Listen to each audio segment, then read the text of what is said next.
Bonjour à tous, bienvenue sur AutoZone Réunion. Alors, cela fait 3 ans que Seat surfe sur la mode des SUV. Après le SUV compact ATK, le crossover urbain Arona, Seat nous propose sa grande familiale, 5 places ou 7 places, le Tarraco. Alors, pour réduire les temps de conception, Seat est allé faire ses courses dans la grande banque d'organes de VAG. Ce Tarraco n'est autre qu'un cousin du Skoda Kodiaq ou Volkswagen Tiguan Allspace. Bien sûr, le style reste spécifique à ce Tarraco. Seat présente notamment cette nouvelle calandre, toujours hexagonale, mais placée de façon verticale. Ça lui donne un peu plus de stature. Et puis on a cette signature lumineuse et des feux qui peuvent être totalement adaptatifs. Pas véritablement de surprise pour le profil. Ça rappelle énormément le Kodiaq ou le Tiguan Allspace. Le Tarraco est quand même plus long de 4 cm. Dans cette finition excellence, on retrouve les jantes 19 pouces Python. À l'arrière, on a des feux 100% Seat, assez anguleux, avec une signature à LED. Et puis on a ce petit bandeau qui fait office de jonction.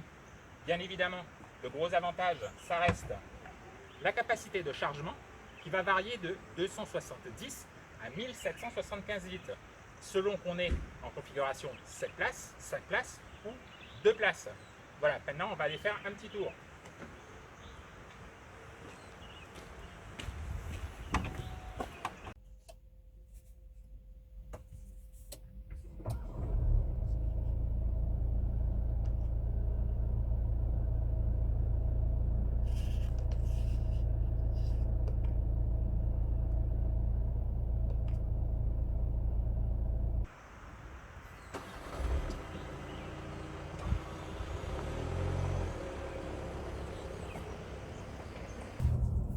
Bienvenue donc dans ce Tarraco.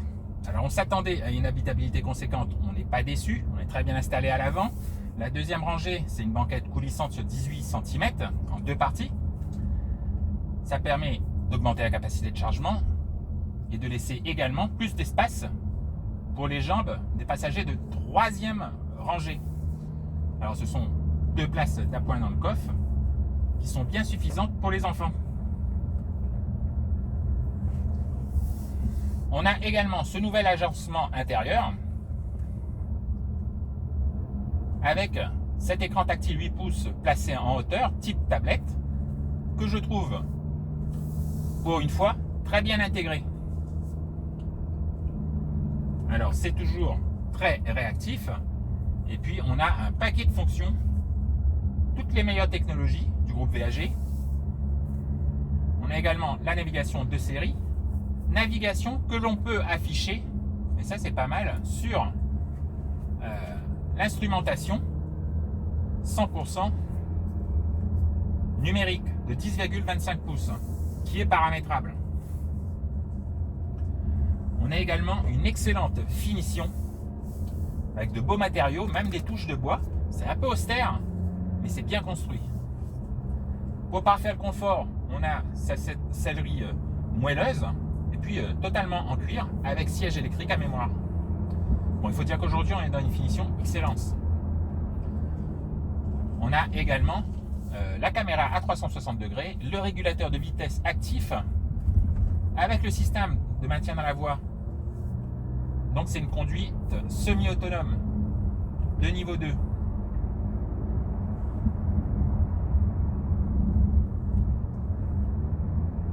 Seat a également assoupli les suspensions si on le compare par exemple à un ATK. Alors ça parfait le confort, c'est une évidence. Mais il ne faut pas oublier qu'il pèse plus d'1,8 tonne ce Tarraco. Donc il va prendre un peu de roulis. Alors on fait confiance aux grosses jantes de 19 pouces pour faire tenir le parquet au véhicule. Donc c'est plutôt réussi. Il n'y a pas d'alerte.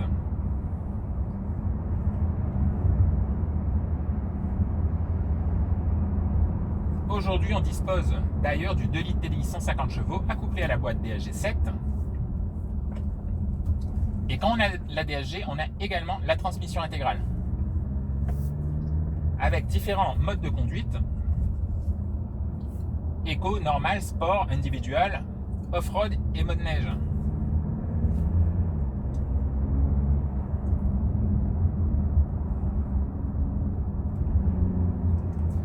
Alors on aura une motorisation d'entrée de gamme 1,5 litre TSI essence de 150 chevaux, boîte manuelle 2 roues motrices, ensuite le 2 litres TDI 150 boîte manuelle 2 roues motrices, ensuite ce modèle qu'on a aujourd'hui, 2 litres TDI 150 4 roues motrices DSG, et ensuite on aura le haut de gamme 2 litres TDI 190, pareil, 4 roues motrices et DSG7. Alors ce 2 litres TDI 150, c'est pas le plus agréable à entendre. Alors on le connaît bien dans le groupe BAG, il est vaillant, mais c'est pareil, il faudra faire avec un poids conséquent. Alors sur les routes tortueuses comme aujourd'hui, on va passer directement voilà, en mode sport pour que la boîte réagisse plus vite, que l'accélérateur soit plus réactif. Alors les performances sont toujours correctes, avec un 0 à 100 km/h avalé en moins de 10 secondes.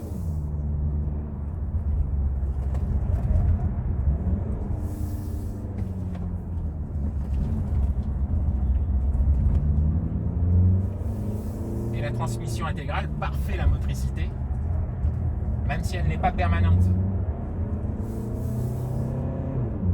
Voilà, on a ce moteur qui fait toujours un peu de bruit. Seat aurait dû pousser un tout petit peu plus l'insonorisation.